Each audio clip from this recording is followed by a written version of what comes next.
Now it's time to take a look at the Wizards of Sumer. And the exciting thing about this time in human history is the city.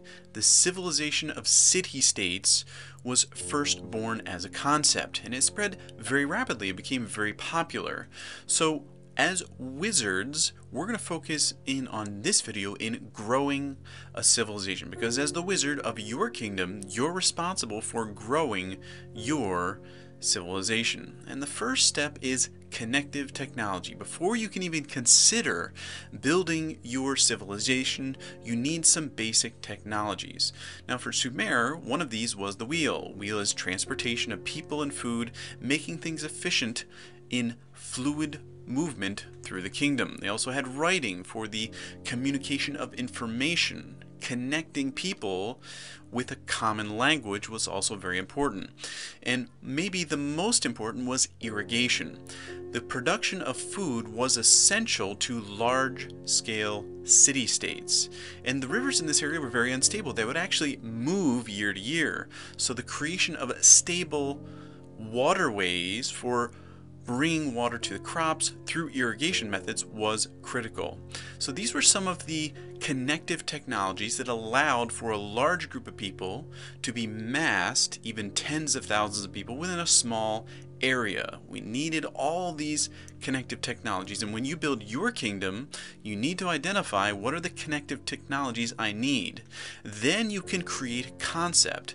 And for Sumer, the city itself was a concept at this stage of human history. It's strange to us now, we're so used to cities, but at that point in human history, the city idea was radical.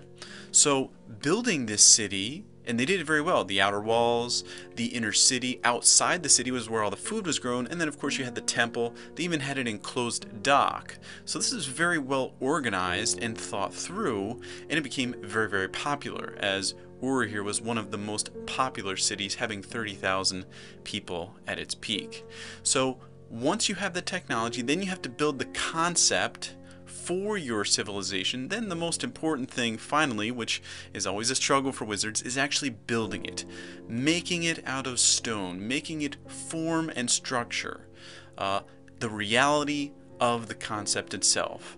So we need to follow through as wizards. It's great to have a concept, great to have technologies, but you also have to follow through on the structures. But the exciting thing here is that the city, the civilized city, was once non-existent, which means that it's a growing concept. And although you can participate in the civilization you see around you, you can also start fresh. You can go back to the drawing board and build your own civilization.